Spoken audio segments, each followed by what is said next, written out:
إن الله وملائكته يصلون على النبي. Bismillahirrahmanirrahim. Assalamualaikum warahmatullahi wabarakatuh. Alhamdulillahilladzi an'amna bi ni'matil iman wal islam. Wassalatu wassalamu ala Muhammadin wa ala alihi wa ashabihi ajma'in. Asyhadu an la ilaha illallah rabbul alamin wa asyhadu anna Muhammadar Rasulullah khatimun nabiyyin. Amma ba'du. Alhamdulillah wa syukurillah. Senang sekali bisa berjumpa lagi dengan Anda semua di channel saya yang sangat sederhana ini. Dan mari kita senantiasa membaca dan mengamalkan serta menghaturkan salawat dan salam bagi junjungan alam Nabi besar Muhammad sallallahu alaihi wasallam. Ya Rabbi shalli ala Nabi Muhammad ma'alihi wa sahbihi wasallam. Saling mengingatkan antara kita semua adalah kemuliaan dan sangat disukai oleh Allah Subhanahu wa ta'ala. Terlebih tentang penting dan perlunya kita menjadi pribadi yang baik untuk menyongsong kehidupan selanjutnya nanti setelah mati. Menjadi baik itu penuh dengan kemudahan dan kejayaan. Izinkanlah saya berdoa kepada Allah Subhanahu wa ta'ala untuk kita semua agar dibukakan segala pintu kemudahan atas segala urusan, dipanjangkan umur, dimurahkan rezeki, dan memiliki kehidupan yang diridhoi Allah Subhanahu wa ta'ala. Saudara-saudariku rahimakumullah, 6 syarat mutlak poligami dalam Islam tidak semudah yang dibayangkan.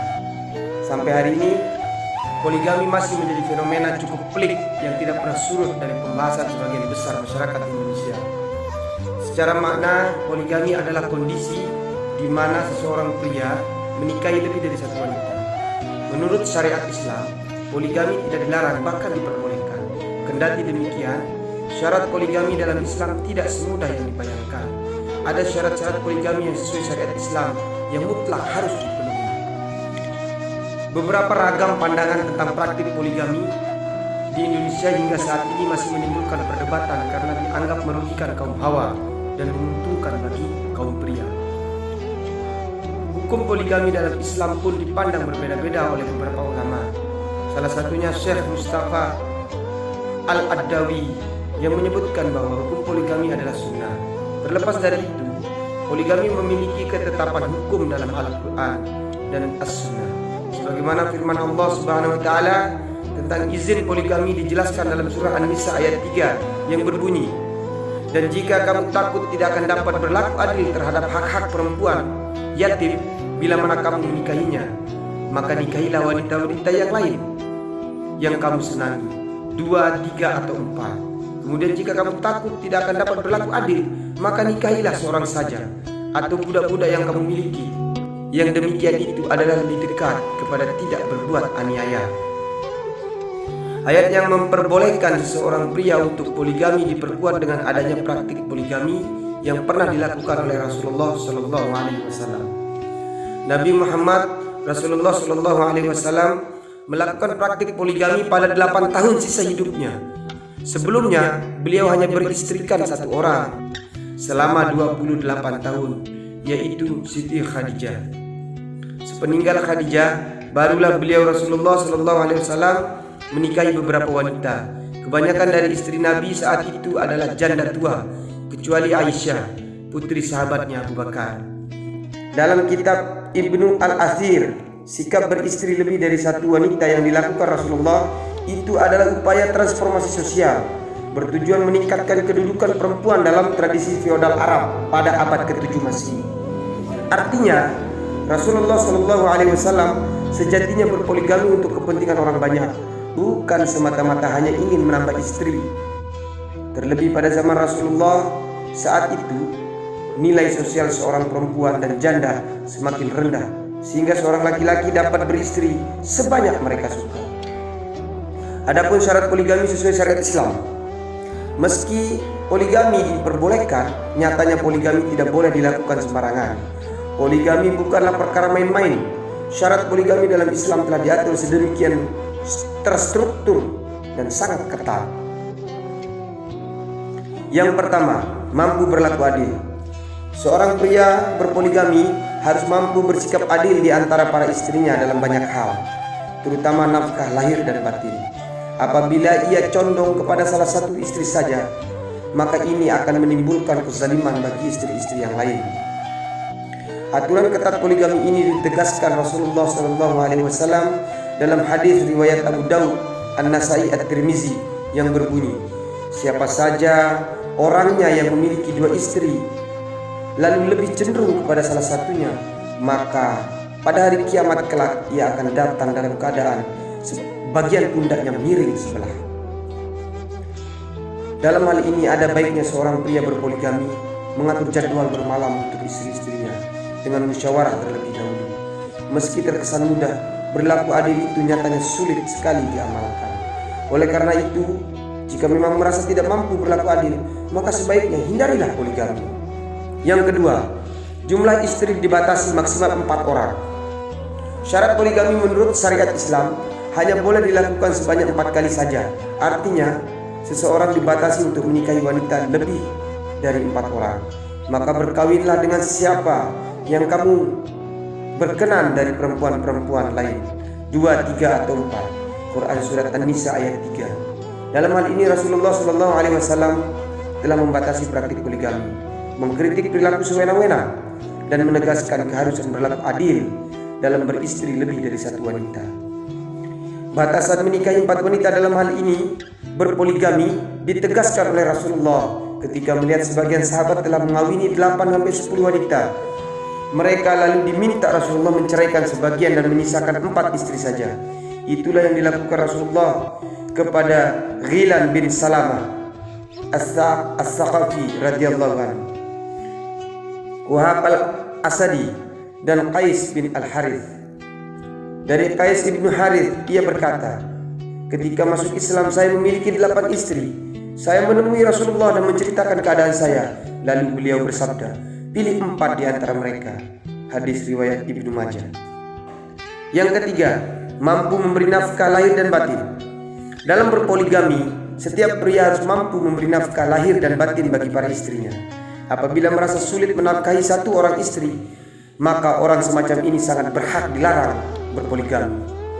Dan orang-orang yang tidak mampu menikah hendaklah menjaga kesucian dirinya sampai Allah memberikan kemampuan kepada mereka dengan karunia-Nya. Quran Surat An-Nur ayat 33.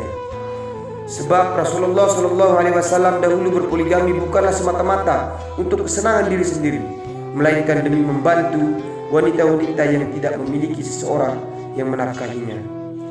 Yang keempat, niatkan semata untuk ibadah kepada Allah Subhanahu wa taala. Ketika memutuskan hendak berpoligami, maka niatkan semata-mata untuk beribadah kepada Allah Subhanahu wa taala. Dengan tetap mengingat Allah, seseorang tidak akan terlupa dengan akhirat. Hai orang-orang yang beriman, janganlah harta-hartamu dan anak-anakmu melalaikanmu dari mengingat Allah. Barang siapa yang membuat demikian, maka mereka itulah orang-orang yang rugi. Quran Surat Al-Munafiqun ayat 9. Oleh sebab itu, salah satu syarat mutlak poligami sesuai syariat Islam yaitu memulai menikah dengan niatan beribadah kepada Allah. Selain sebagai sarana ibadah, menikah dapat menaikkan kedudukan wanita serta mempermudah wanita untuk masuk surga. Yang kelima, dilarang menikahi 2 wanita yang bersaudara. Bagi pria yang berpoligami, hendaklah ia menghindari pernikahan terhadap 2 wanita yang memiliki hubungan darah erat, misal saudara atau bibi. Hal semacam itu dilarang dalam hukum poligami Islam. Sebagaimana firman Allah Subhanahu wa taala dalam surah An-Nisa ayat 23. Diharamkan atas kamu menghimpunkan dalam perkawinan 2 perempuan yang bersaudara, kecuali yang telah terjadi pada masa lampau. Sesungguhnya Allah Maha Pengampun lagi Maha Penyayang. Larangan menikahi 2 wanita bersaudara diperkuat dengan hadis Rasulullah, di mana salah satu istri Rasulullah, Ummu Habibah, mengusulkan agar baginda menikahi adik kandungnya. Keinginan itu lantas ditolak oleh Rasulullah. Beliau pun menjawab, sesungguhnya ia tidak halal untukku. Hadis riwayat Imam Bukhari An-Nasai. Yang keenam, mampu menjaga kehormatan para istri. Syarat penting poligami sesuai syariat Islam bagi setiap pria yang hendak beristri lebih dari 1 adalah mampu membimbing, mendidik, serta menjaga kehormatan para istri. Apabila ia membiarkan salah satu istrinya bersikap bebas dan berbuat maksiat, maka dalam hal ini suami pun ikut menanggung dosa perbuatan istri tersebut. Wahai orang-orang yang beriman, jagalah diri-diri kalian dan keluarga kalian dari api neraka yang bahan bakarnya adalah manusia dan batu. At-Tahrim. Demikianlah ulasan singkat tentang syarat poligami dalam Islam sebagai pengingat diri.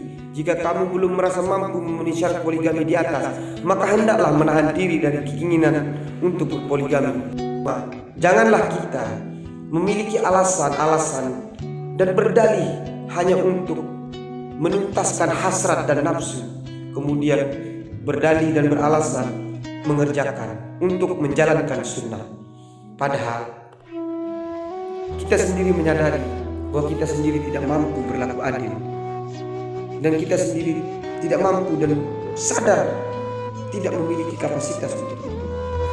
Semoga dapat bermanfaat bagi kita semua serta dapat memicu kita untuk terus senantiasa berusaha menjadi orang-orang yang bertakwa dalam kehidupan sehari-hari.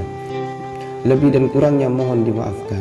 Yang benar datangnya dari Allah Subhanahu wa taala yang Maha benar, dan yang salah, khilaf atau keliru itu datangnya dari saya pribadi sebagai manusia biasa yang tidak pernah luput dari salah, khilaf dan dosa. Akhirul kalam, subhanakallahumma wa bihamdika asyhadu an la ilaha illa anta astaghfiruka wa atubu ilaik. Wallahul muwafiq ila aqwamit thariq. Wassalamualaikum warahmatullahi wabarakatuh.